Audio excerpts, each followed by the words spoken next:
Hello, girls, guys, or otherwise. This is Rich with your Witchy Book Club series. We are going through lesson 2 of Modern Magic by Donald Michael Craig.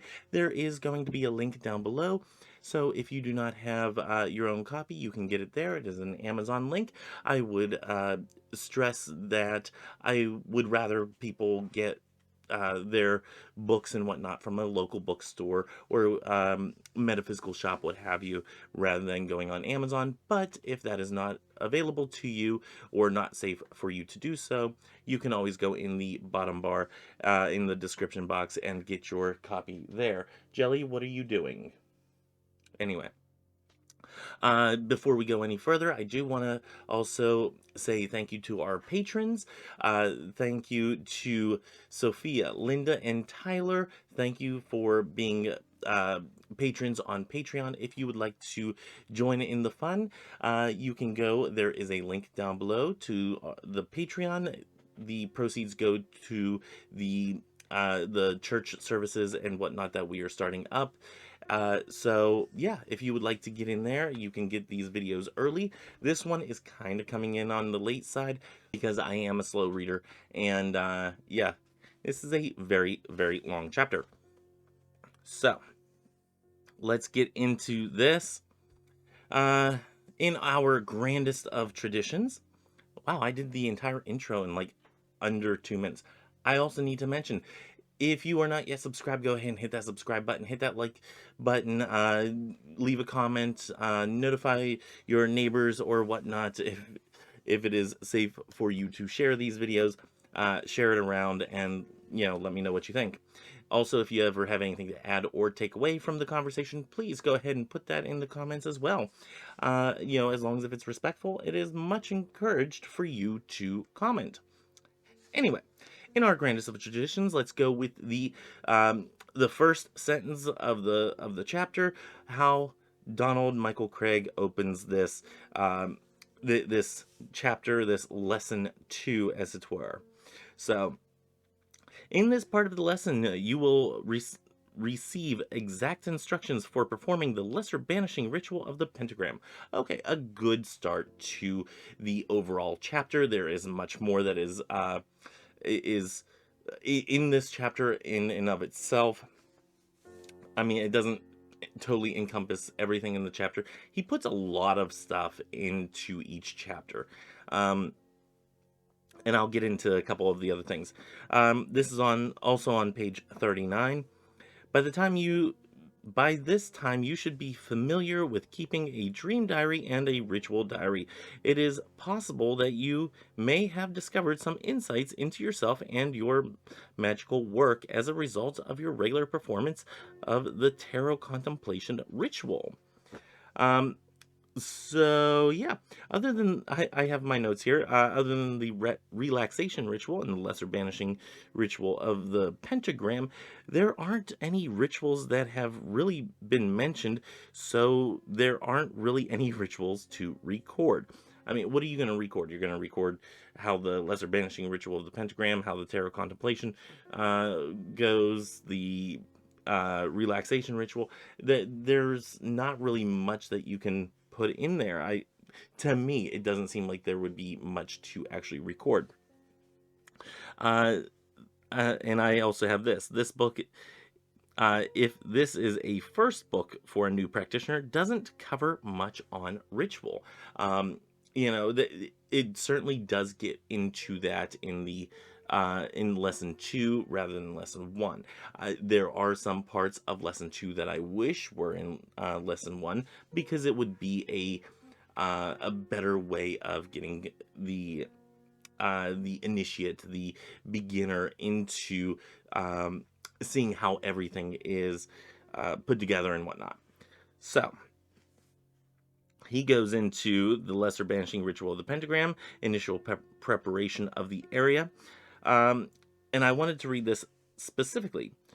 Bring in a chair and place it at the west of the altar, so when you sit in the chair, you will be looking over the altar toward the east. This is not always something that is possible. If you have a small area, a small room, maybe you're doing this in a bedroom or whatnot, you may not have a lot of room to complete these rituals. And I do want to say there are workarounds, and he does get into this a little bit later. He also has in here about initial preparation of yourself. And I have a note here. This can be done in the shower too, or through spiritual hand washing. One thing that I want to note is if you are Catholic, you see the priests do this during the Eucharist part. So they wash their hands. It is a symbolic, a spiritual cleansing with holy water, and then they dry their hands and whatnot. That is something that if you are Catholic or have attended a Catholic Mass, you probably have noticed. I think that is something that is also something that you can do during a ritual or before a ritual, spiritual hand cleansing or spiritual anointing, where you cleanse yourself either with holy water, you can put it on your forehead, whatnot, and you can cleanse yourself that way. I don't think you necessarily need to get a bath or a shower every single time that you need to cleanse yourself for ritual. Moving on to page 40, he has here, if you have candles for use in this ritual, now is the time to light them and turn out the electric lights you have burning. Of course, if it is daylight, you will want to pull the drapes or close the curtains, etc. If, like me, you prefer candlelight, your goal should be to have the room lit only by candles. And I have here, I can conflict with this. Why does it always need to be dark whenever we are doing ritual? That doesn't necessarily make a lot of sense unless you explain it. Now, for me, one reason that I would urge people to do these in the darkness is because then you are less inclined to focus on certain items around you, such as in the witchy room. I have a good bookshelf full of books. This is about 400 books behind me. I have books above the altar. I have records over above the where I have my herbs and everything, the old background that I used to have way back in the beginning whenever I started doing videos in this witchy room. I also have jars and herbs and everything else in stones everywhere. So if I were to do a ritual in the dark, that would actually behoove me because I am more in tune with what is happening in the ritual rather than looking around saying, oh, hey, there's let's see, Dancing with Dragons by DJ Conway. I need to read that. I need to pull that off the shelf and give that a read. Something like that. I'm not going to get distracted by the surroundings of a room. Now, if you have a plain room, why wouldn't you be able to do it in the daylight and whatnot? If you have candles burning, fantastic.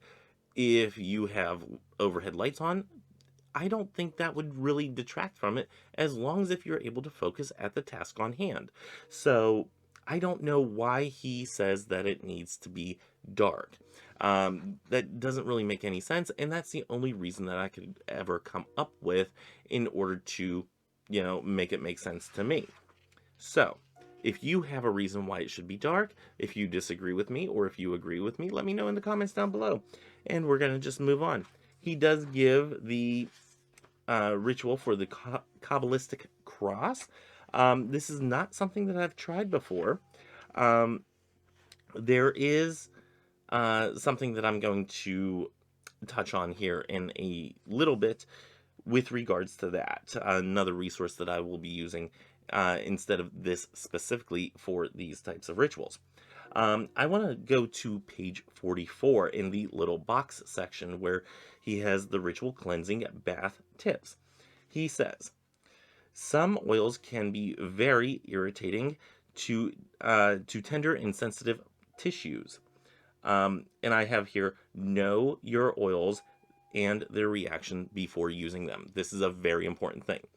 And this is one thing that I had against, where did it go?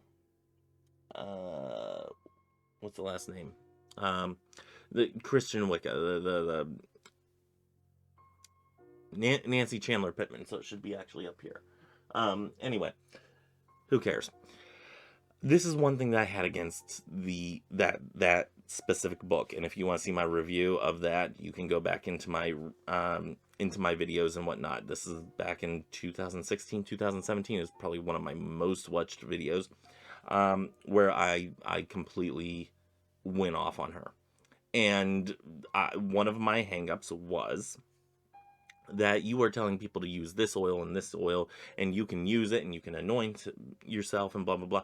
You never addressed that certain oils will react negatively to a human body, to your tissues and whatnot. And this is something that is very, very important.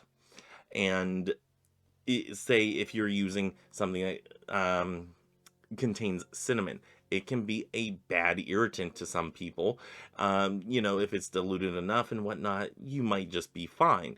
However, if you're using something that has mistletoe in it, you could, have, a horrible rash, and depending on the individual, you could die. There are certain things that you don't want to put on your body or have in your body, so be very careful whenever you're telling people to use oils. And I like that he puts this in here, and I wanted to draw attention to that. He also has in here, you too can have the equivalent of a ritual cleansing bath. He's talking about showers here. So I was a little before the game on this, and he came back with it. A trend that I will say, excuse me, that is my alarm. It is 5:30, and I did not realize that it is, yes, going to go off. In about 15 minutes, there's going to be another one. So we're going to keep our ears out for that, and we're just going to move right along here. What was I saying? Yes, I noticed that in this lesson, or in the book in general, so far, he tends to say do this and then later on says the reasoning why. I have issue with that, and that's one of my hangups. He will give this long ritual that's very detailed and everything, and then, like, 4 or 5 pages later, maybe 10 or more, will say this is why you're doing this. There is the lesser banishing ritual of the pentagram in lesson 1, and he doesn't tell us until lesson 2 exactly what it is meant to do. Or what are some of the benefits of it. I think there could have been some rearranging and whatnot of where you tell people the why behind what they're doing, and really emphasize the why behind what you do. If you've been watching a while, you know this is a hang-up of mine. Know the why behind what you do. Continuing on to page 45, and if I'm going a little fast, please just pause me. I do want to get through this fairly quickly because we have a lot of ground to cover, and I'm probably going to go off script quite a bit of times. I also don't like these to be too incredibly long. We're already, like 13 minutes and some change into this, and the last video was an hour and a half. It was like incredibly long. Anyway, he has variations of the Kabbalistic cross on page 45, and I wanted to read this. In Saint Occultism, Dion Fortune wrote that there is no room for authority in occultism. I fully agree. I contend that magic is an experimental science. What I give works for many. Try it out. If it works, great. If it doesn't work, try something else. Your variation may not be the same as anyone else's, but if it works for you, that is the variation you should use. As it says in Crowley's Book of the Law, let success be your proof. And I really could not agree more on this. I think that is something that some people who are by the book Wiccan, or by the book Druid, or by the book, Strega, whatnot, they don't, and I am going to use Wicca as an example because this is a big one that you see with some of the traditionally trained Wiccans out there, that This is how it is supposed to be done, and this is the only way it is supposed to be done. And don't get me wrong, there are plenty of them out there that are like, you do you, whatever. But there are some out there that are totally into, this is the only way this can happen, and the only way it can be done, and to do it any other way is sacrilege. There are some out there that will say that, and I take I take them and I ignore them, because there is no reason why you should ever tell somebody that, everybody needs to fit this mold in order to call themselves XYZ, whatever the nomenclature is. So yes, I think that him saying, this is my brand, this is how I do it, this is how I teach it, and if it doesn't work for you, then find something that does. And I think that's very important to note. Moving on to page 46. As a final note to this section, if you have not figured it out as yet, what you have done is to visualize yourself as the center of the universe with only the divine light coming through you.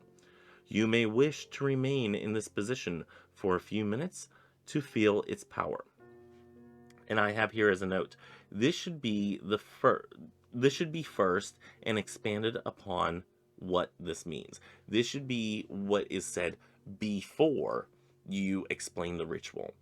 This should not be like an afterthought of, hey, by the way, if you haven't figured out, this is why you're doing this.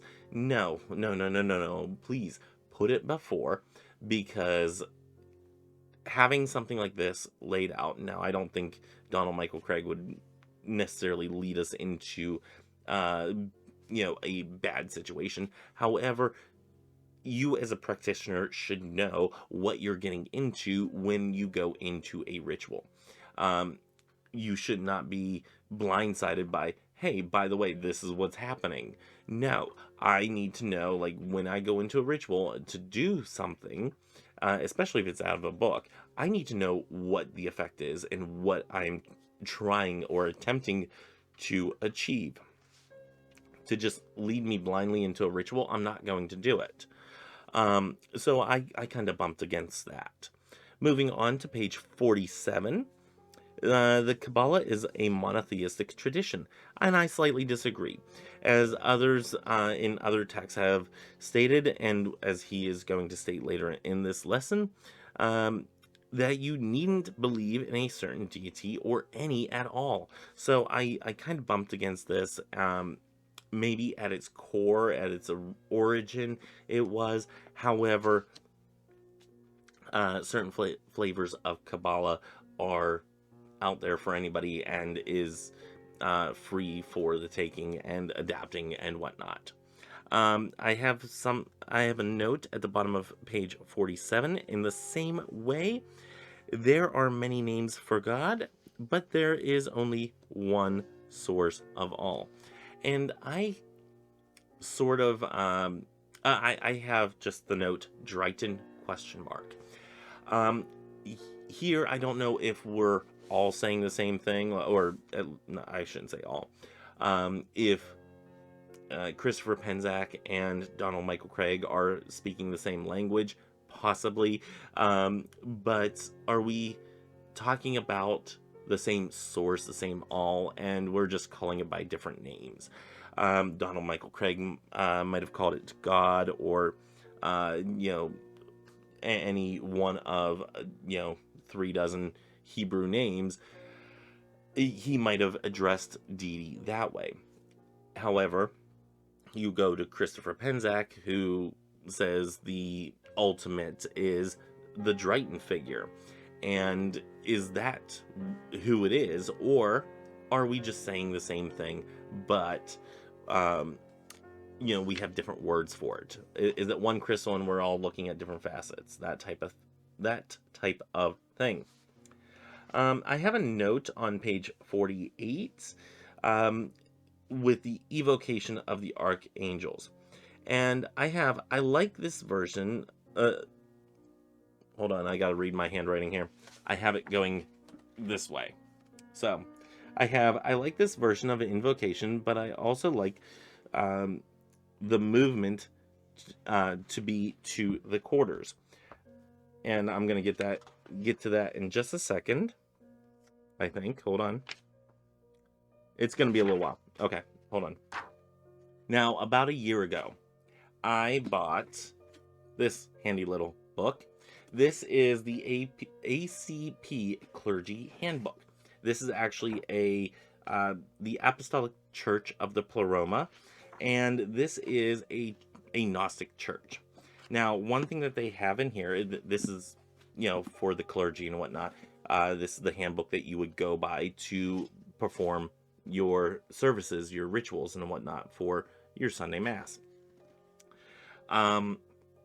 Going through this, I have read probably about half-ish, and I absolutely love the way that they have going to each individual quarter and saying the same things, more or less. And I didn't actually sit there and compare both of them, and without looking it up, I can't remember exactly what it is. But I'm pretty sure that's the same archangel names for the same directions and somewhat the same movements. They have some different movements and whatnot, but I like the experience in ritual going from quarter to quarter. To do it in the way that Donald Michael Craig has here on page 48, with the evocation of the archangels, you're not moving. There is no movement. You are stagnant in your circle, in your ritual space.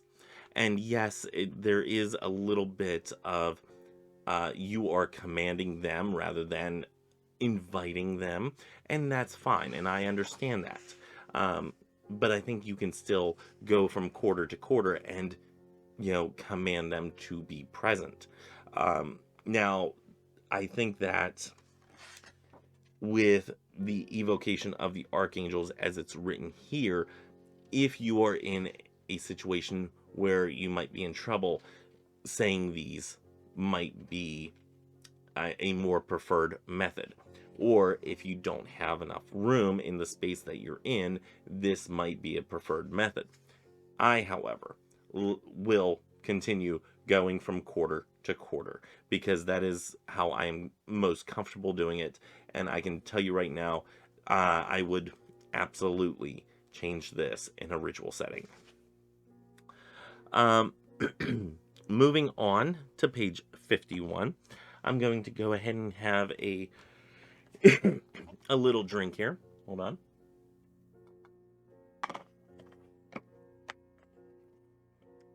I have grapefruit juice. Hashtag not sponsored. I absolutely love grapefruit juice. Wow. Okay. He has here on page 51, under the great voice, some student magicians do not have the luxury of a place where they can loudly, firmly, and authoritatively vibrate the god names and words of power. Excuse me. In fact, they need to keep their work a secret. This is difficult to do if you live in an apartment with paper-thin walls. If you find yourself in such a position, you may use what is disguisedly, which I didn't even know was a word, called the great voice. That is, you may do the vibratory, wow, I am having a hard time reading today, vibratory formulae, silently or very quietly, perhaps at the level of a whisper or a quiet conversation. However, if you do so, you must still experience the vibratory phenomena.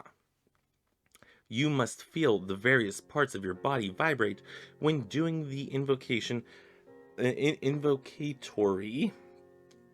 vibratory formula. Wow, he is very wordy here. I'm sorry. You must sense the entire universe resonating in harmony to your use of evocatory formula, In other words, you must have the same results whether you vibrate loudly or in the great voice. Wow, that was a hard one for me to get through. I do apologize for that. Um, you know, I like that he mentions, certain situations where you may or may not be able to say things loudly. Um, Annie has a great video out there. Y'all know Mirth and Reverence. If you don't, do yourself a favor, click off here, go there, come back.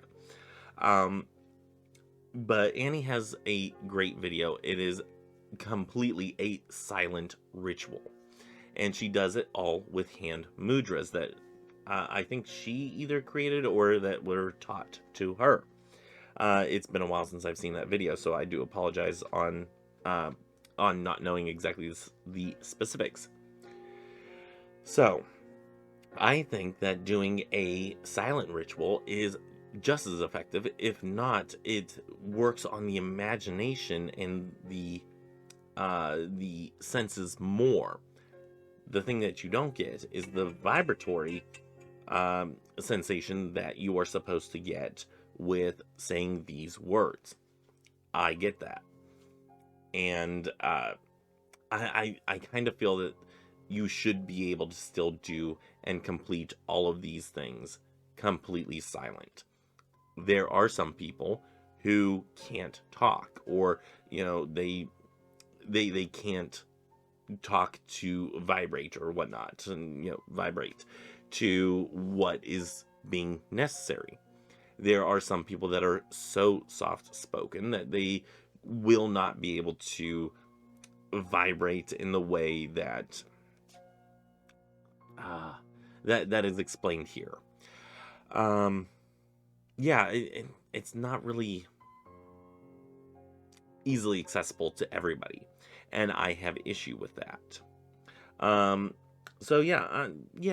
kind of bumped up against that one a little bit. Some people either aren't loud, and they may never be loud. Some people are always boisterous, and that's a whole different thing. And some people, they don't talk or can't talk. So that might be a thing that they run into. Not only that, if somebody has a disability of being hearing impaired, they may not be comfortable trying to talk, because that might be something that they are very self-conscious about. So I kind of want to make space for individuals who don't want to necessarily be vocal in these exercises, and I think there should be, or if not, there probably is a way of doing these rituals and still having the same lasting effect. I think that mentally you can probably vibrate these words of deity in a similar way. So, not knowing enough about it, I'm sure there's a way. We're witches after all. We should be able to find a way for it. If the way doesn't exist, make it. That type of thing. But yeah, I just want to hold space for those individuals that are kind of being excluded in this lesson because of certain issues like that. Let's move on to page 52. He says, and this is under, let's see. Oh, yep. This is under the psychic attack ones. Of the hundreds of claims of psychic attack of which I have heard, perhaps 5 cases were real, while the rest were imaginary. Be that as it may, the feeling of being under psychic attack can be a very real feeling. The unconscious mind does not know the difference between reality or imagination. So the feeling that you are under attack can actually result in the experience of every symptom of such attacks. This makes the attempt to determine whether a psychic attack is actually coming from an outside source difficult. And I wanted to touch on this. And before I touch on this, I want to read a section further on down the page. Although the common belief is that a real psychic attack involves a trained magic worker casting a spell, the reality is that this is rarely the case. Rather, it is caused by the person or persons who, for some reason, are angry with you. Their rage causes them to unknowingly direct a stream of energy filled with their anger toward you. They are probably not even aware that their thoughts and emotions are combining to have a negative effect on you, although they might relish the idea. What is even more likely, however, is that you simply believe that some negativity is coming toward you. In either case, you will still feel as if you are under attack, and both cases can be dealt with in the same way. Okay. I want to talk about psychic attacks here just for a little minute here. Okay. I don't really get attacked. And if I do, shields are up and all that. So, yeah, I think psychic protection is a thing to do and is very important to do. And I think it is necessary for our own comfort. Let me put it this way. You may live in a home that has a security system and all that. Okay. You lock your door at night and you set the alarm. Okay. Psychic protection is similar to that. You turn on the alarm, you lock the door, you don't let anybody in, blah blah blah, all that good stuff. You put yourself on lockdown. Now, during a psychic attack, yeah, somebody's pounding on the door and whatnot, they're trying to get in, and your blockades keep them out. Refresh these things, keep them up, keep yourself safe. And just know that most of the time, whenever, like he says here, most of the time whenever you feel like you're being attacked, probably not actually being attacked. Especially if your protections are up and well developed. I don't know where welly came through, but well developed. If you are having issues with, putting up a psychic blockade and whatnot, or, putting yourself in a situation of being in lockdown, of psychically locked down, there are many resources. I can do a video on it, all that stuff. But the thing that I wanted to address is most of the time you're not being attacked. A lot of the times it is stuff, just the grunge that we, come in contact with throughout the day. Maybe somebody says something. Maybe you're a little empathic and you just pick up something, pick up a feeling, and you just kind of feel gross afterwards.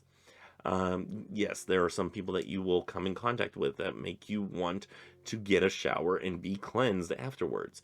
Absolutely, these people do exist. But that doesn't mean that they are psychically attacking you. And for some people, they say, oh, I'm always under attack. People are always attacking me. No, they're probably not. You just think they're attacking you. And because you think they're attacking you, that's how you perceive everything that goes wrong. Let's step back for a minute and think of everything logically. Let's think of, why somebody would attack you. Would they be able to attack you? Why would they do that? Why would they go through the karmic backlash if they are a practitioner?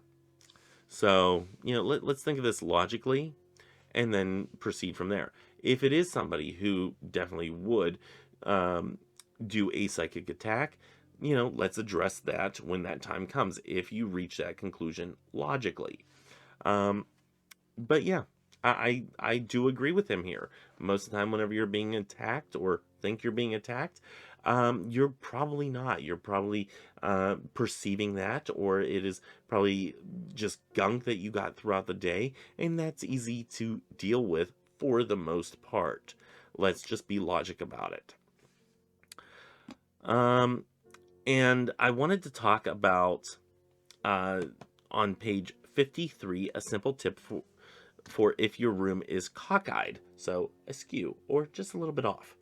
I know that he talks in here about setting spiritual east. Now, I want to reference this again, the ACP Clergy Handbook. This is an expensive book, y'all. So, if you can't get your hands on it, I do understand. Whatever.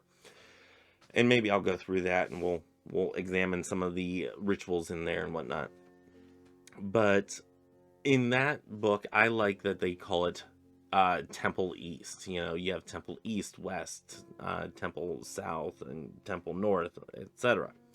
In here, he calls it Spiritual East, Spiritual South, West, North, all that stuff. So, yeah, I did want to touch on that. I've heard it called different things, same concept, such as the Drighton, all, universe, all that stuff.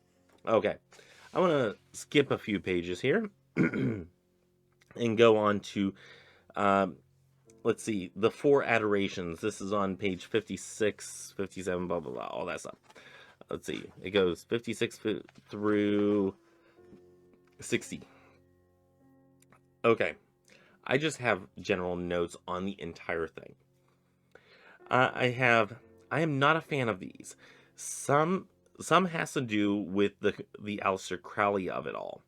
And part of it has to do with the wordy tongue-tying of it all. One thing that I had with Nancy Chandler Pittman's Christian Wicca is how wordy the ritual layout was. I mean, it was so wordy. It was hard to follow along. I kind of almost fell asleep every single time I started reading it. These I don't want to read because they are so tongue-tying and wordy that they are hard to get through.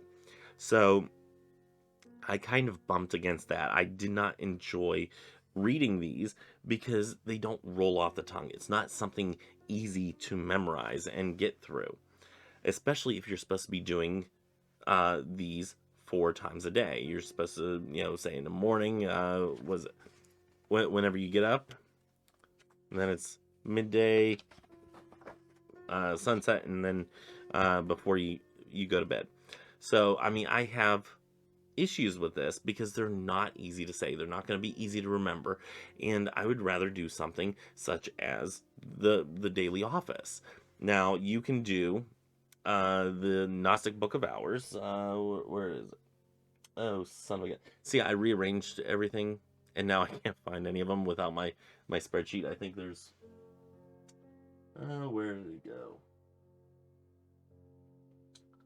Is this one? Nope. This is the Gnostic Prayer Book.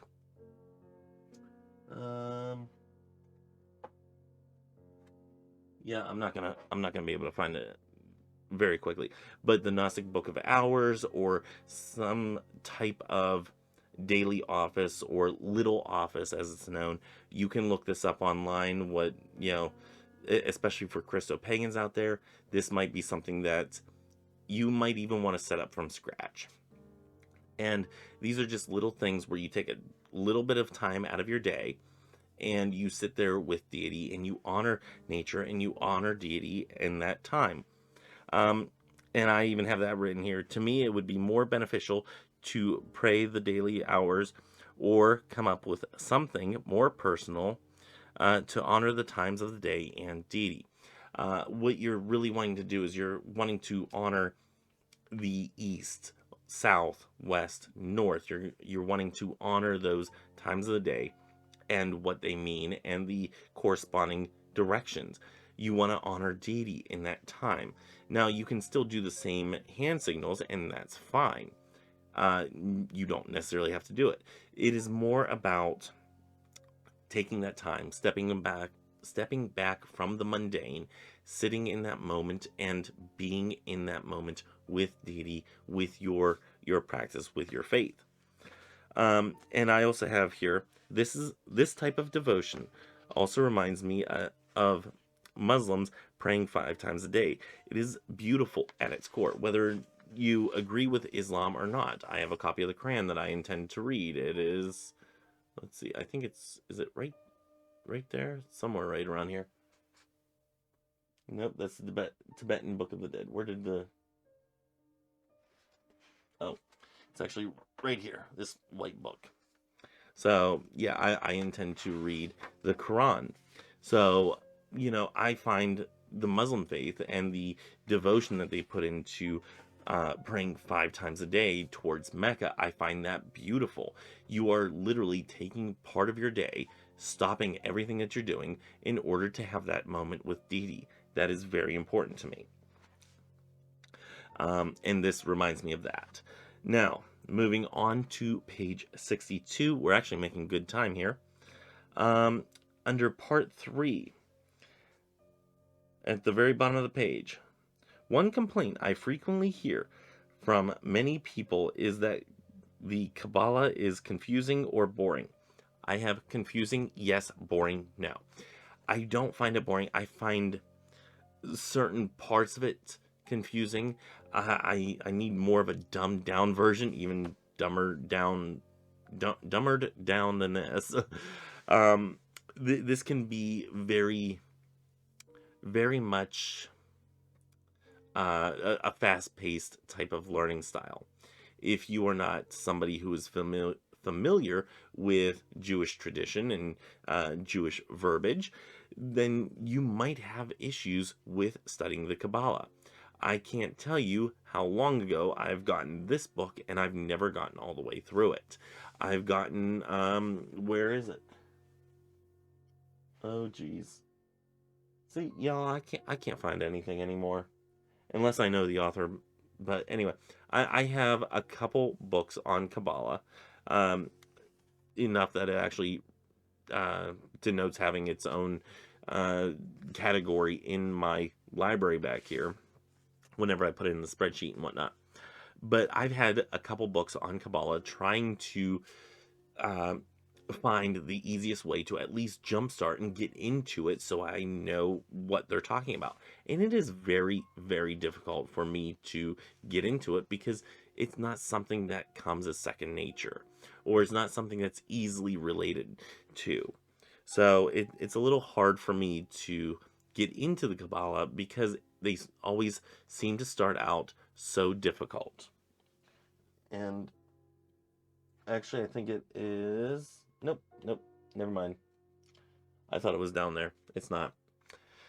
Anyway, yeah, I am actually reading a different book right now as well, and it's actually mentioned in here, and I just thought I'd mention that. On page 63, he says, I agree with the learned Rabbi Lamed Ben Clifford, my friend Lon Milo Duquette, who asks in the Chicken Kabbalah, is there a correct way to spell the word Kabbalah?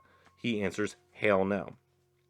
Oddly enough, I'm reading this one right now. I actually had it by my bedside, and I even took it to work, and I had it in my bag with this book, so I can sit there and go in between those two books, because that one, it seems a little easier to read. It's a little more down to earth and easily accessible to relate to. So yeah, that one I'm kind of enjoying. So I'm hoping that if in tandem I'm studying both of these at the same time, that one will help me progress further with the other, or vice versa. The next note that I have is on page 67. It's all the way at the bottom of the little footnote. He says, it is unlikely that the ancient Hebrews were ever actually enslaved by the Egyptians. There is no evidence that the Egyptians ever had such forms of slavery. It is more likely that they were simply an ethnic tribe within the control of Egypt. This is brought to light even in the story of the Exodus, where the Hebrews took their animals and possessions with them, and not long after melting their possessions of gold to form an idol. The concept of slavery is one where the slaves are possessions. They have nothing of their own. How could they have taken possessions, including lots of gold, when they would have no possessions? It is clear that while the story of Exodus may have some factual elements, much of it is mythologized. And I am a big proponent of this. Um, I've said it in past videos and I'll say it again. It's probably a mythology, and I'm okay with mythologies. Treating it as fact is can be damaging. Treating it as history is incredibly damaging, um, because you have incorrect facts, or incorrect stories being told. You have an incorrect history being learned, and I think that's just wrong. I don't think that we should be studying a mythology as a history, especially if the mythology, when put up against history, is proven incorrect. So yeah, I'm a big supporter of, you know, Bible, Bible stories, Torah stories, um, treated as mythology unless found to be completely accurate. And in order for it to be completely accurate, you would have to prove every single thing in there. Um, if you don't prove it, then we take it as a mythology until it is proven, if it is ever proven. And it doesn't lose its luster by being a mythology. A mythos is an incredibly powerful story, that you can cling on to, that you can learn from, that you can have deep in your soul. It doesn't change its impact. It changes that, hey, it's not history. And to treat it as history, you actually do it a disservice. Um, so yeah, I wanted to just read that little part. Let's move on to page 68. He has, under God has a sense of humor, he says, there are things, he's talking about a good teacher. He said there are three things that he would require of a spiritual teacher. They have to sing, they have to dance, and they have to laugh, especially at themselves. I do laugh at myself quite often, y'all. I've caught it on here plenty of times. I don't sing, at least not in public to other individuals, because I am terrible at it. Um, and yeah, I'm not a good singer, and I don't really dance, at least not in public. And even my partner, whenever I do this little thing, he looks at me, he says, "Are you trying to turn me off?" Yeah, because it's not working. He's like, "You're not a 6-year-old man, so don't do this." Yeah, that's about all that this white boy got. So yeah.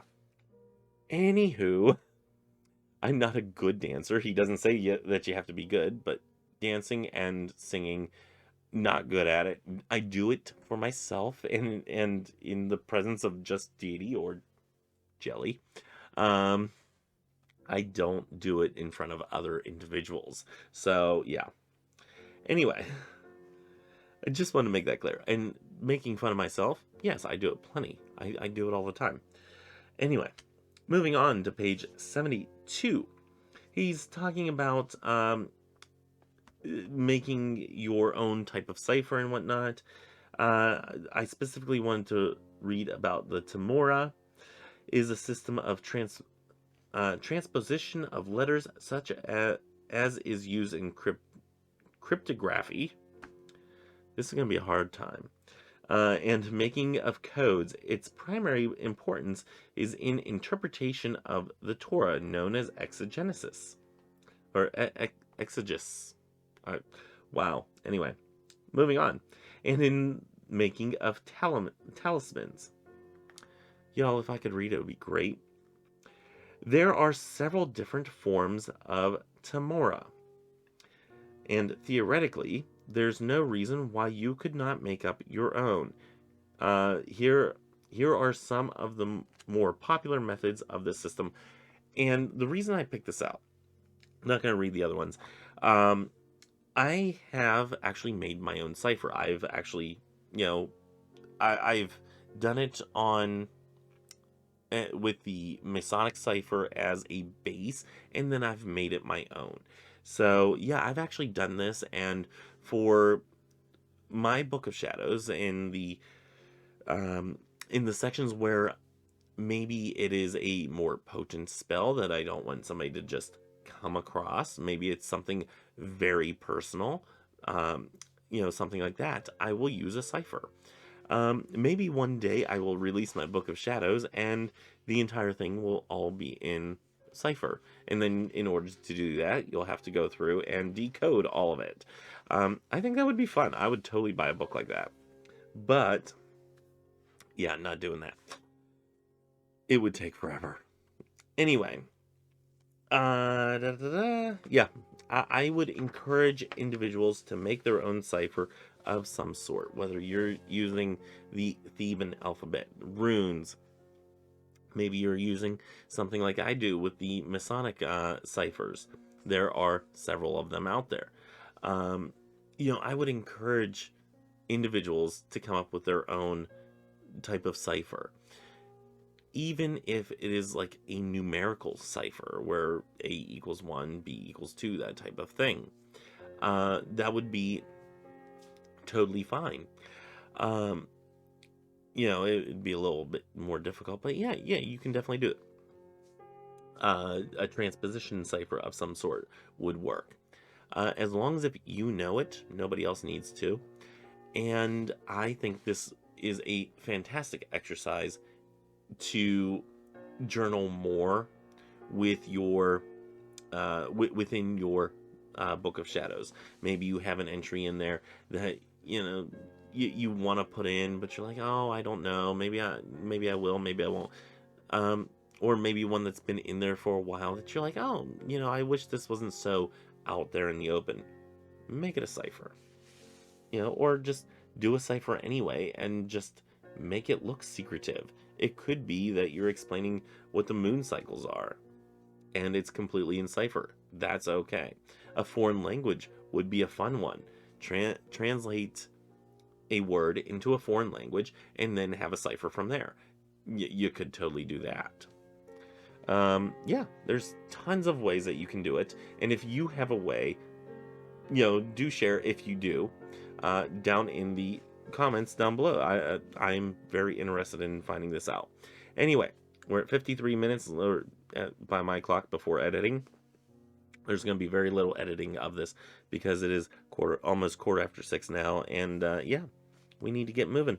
I need to edit, render, and upload this so the Patreon patrons can see it tonight, and it goes live on Saturday. Anyway, moving on to page 77. Now I realize what has been described here is very complex and may in fact be confusing. Okay, my notes. Always has been confusing and made me turn away from studying. This is true.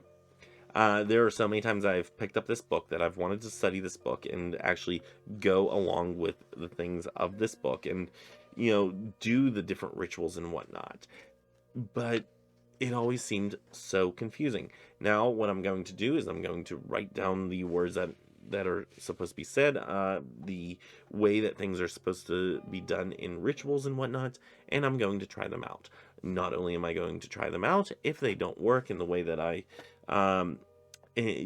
for me, maybe I will, say it in a different way, or maybe I'll slightly adapt something. I'm a little bit more lenient with adapting other practices now than probably I ever have been.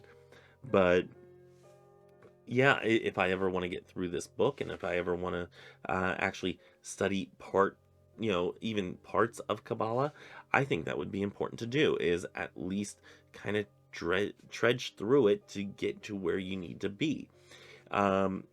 Make it your own and adapt it as you need.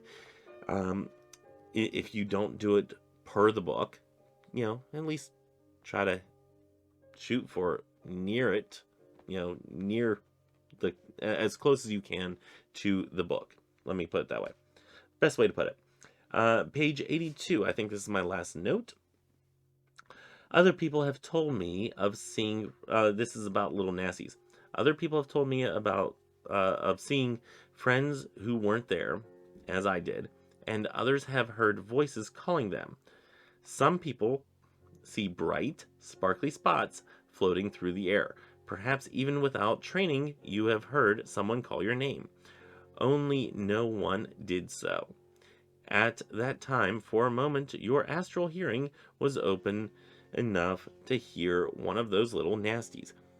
So, since probably my sophomore, junior year, somewhere around there, um, I've seen sparkly lights here and there. And, I always assume, hey, maybe it's a ghost of some sort. Maybe it's a spiritual being of some sort. Usually I greet them, say hello, how you doing, and they go away. I have had the experience of somebody calling my voice. A lot of times this happens like whenever nothing else is going on. It sounds like somebody is calling my voice and whatnot. Um, I haven't really seen full on like apparitions of individuals. Rarely have I ever seen that. But yeah, I've seen one, maybe two. A lot more rare. But I have heard. I have gotten the audio. I have gotten some visuals. But most of the time, it's like just the sense of somebody else being there. If these are astral nasties, yes, they could be, and maybe not, who knows.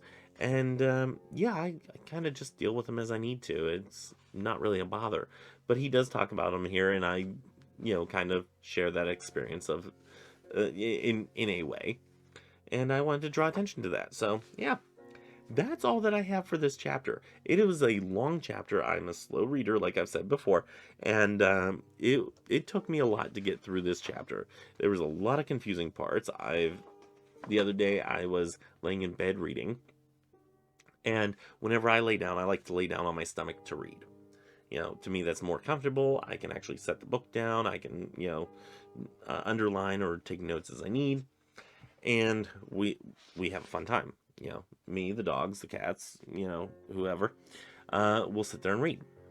And I had issues the other night sleeping where I kept on falling asleep, and then I'd like read a line and fall asleep, and then read a line and fall asleep, and it was horrible. I had the strangest dreams to the point where I finally woke up at like 1 o'clock in the morning. The light was still on and whatnot.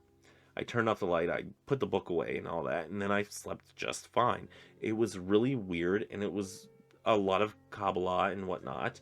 And yeah, it was just a very strange dream. Now, I don't know if it's because it's connected to what I just read while I was going in and out of that REM sleep, or if it's because, maybe I'm awakening something within me. Logically speaking, it would probably make sense that it's just stuff that my mind is trying to make sense of while going into that sleep state.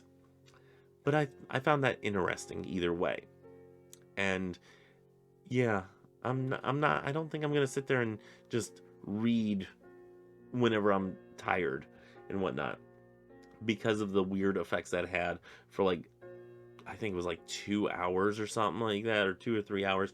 I kept on waking up, falling asleep. It was weird. So I don't think I'm going to do that much more. I think I'm going to do what I usually do. Sit in bed, read until a certain time, put the book away, and force myself to sleep. Yeah, I think that's what I have to do. Because otherwise, it is strange dreams, and ain't nobody got time for that. So that's all that I have for this week for the Witchy Book Club series. I do apologize to the patrons that this is coming up on a little bit on the late side. Like I said, long chapter, hard for me to get through, and some weird sleeping arrangements. Yeah, otherwise I would have had it done yesterday. Plus my partner's brother was over yesterday, and it was just kind of rude sitting there reading while having company. So yeah, anywho, that's all that I have for today. Whenever y'all are watching this, if it's on the Saturday, whenever it's coming out, yeah, we are about to get hit with like a big snowstorm apparently, and yeah, I might have to call off work tomorrow, depending on how much snow we get. If so, I might just do the Tarot Talk and Table Talk for next week. So y'all might see me in this similar outfit, depending. I don't know. We will see. But either way, I do have something special going to the patrons. I need to edit that video and then get it out to y'all. And the rest of you will see that in the future. Wonder what it could be. Yeah. If you were a patron, you would know. Anyway, with all that being said, I wish you all love, hugs, and ladybugs. Bye-bye.